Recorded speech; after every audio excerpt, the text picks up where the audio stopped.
Yun, no? Yo, what's up mga Kamoto King? Panibagong video na naman for today. So for today's video guys, ay tuturuan ko kayo kung paano i-convert ang push starter ng MIUI 125 na hindi na kailangan gumamit ng braking system. Pwede ito sa lahat ng scooter guys, mapa Honda Beat man, Honda Click, or Sporty. Lahat ng scooter na kailangan pang gumamit ng brake para mag-start.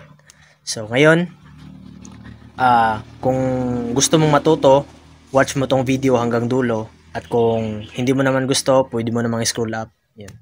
So, bago ang lahat, intro muna guys.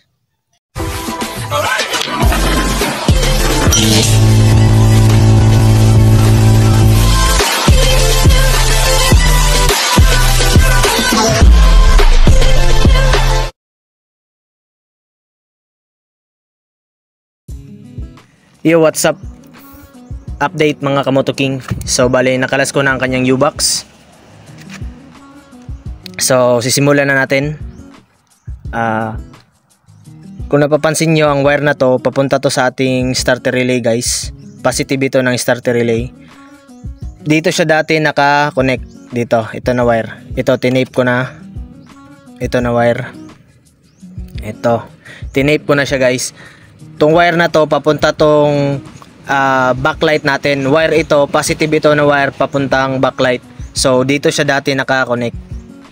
Kaya nagkakaroon lang ng power ang ating starter relay pag nag-apply tayo ng brake. Ayun, kaya umaandar ang ating motor. Umaandar, gumagana ang ating push starter kasi nagkakaroon lang to ng power kung nag-a-apply tayo ng brake. Ayun. So, bale, kinuha ko lang siya, pinutol ko para to focus na to siya doon sa backlight lang. Hindi na pupunta ng iba pa ang kuryente. So, bale ito, hinanapan ko siya na pwede siyang i-connect. Kailangan natin dito guys is positive na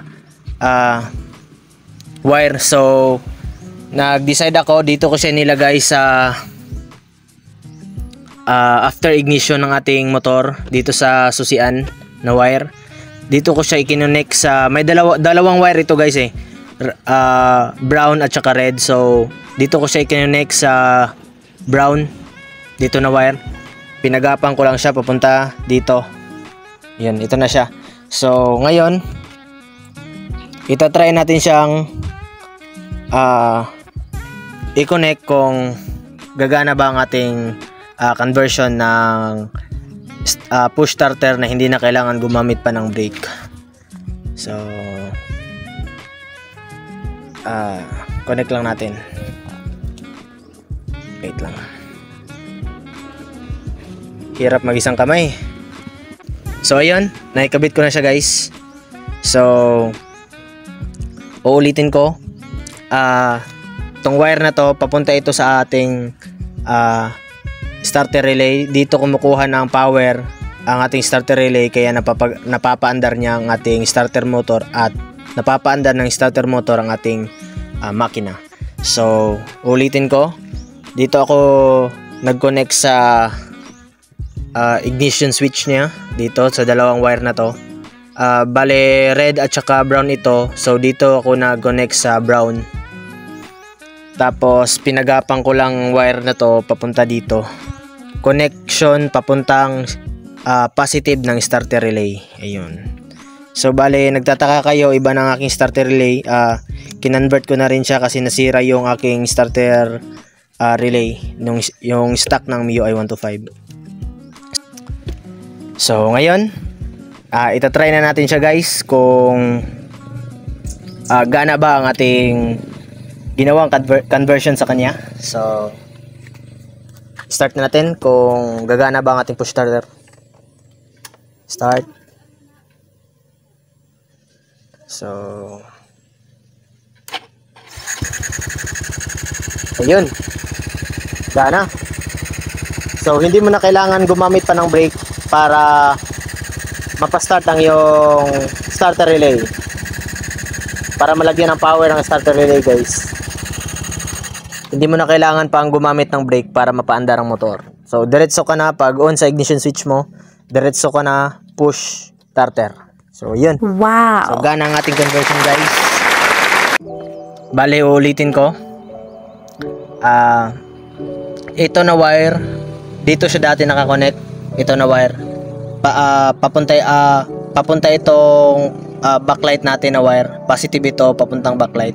So, dito siya dati nakakonect tong ito na wire. So, pinuto lang natin, tapos itinate natin yung wire papuntang backlight. Tapos, nagpagapang tayo dito ng wire papunta sa kanyang ignition, yung brown na wire. Ito. Dito tayo nag-connect. Pinagapang natin siya papunta dito. Tapos, dito natin i-connect yung pinutol natin na wire sa papuntang backlight. So, yun. Dito tayo kumuha ng positive trigger. So, yun. Ganun lang ka-delay guys mag-convert nito. So, bale, kung gusto mo man matuto kung paano ito gawin, watch mo lang tong video para matuto ka rin kung paano siya ikabit. Ayan. So, yun lang guys. Maraming salamat sa panonood. Kung nagustuhan mo man ang ating video for today, video tutorial, please like, share, and subscribe para updated ka sa ating next pa na video. At para mas marami pa tayong matulungan na katulad natin na naka MIUI 125 na yun, hindi na nila gusto na gumagamit pa sila ng brake pag mag start ng push starter. So, yun lang guys. Maraming salamat ulit sa panonood. God bless us all. Bye.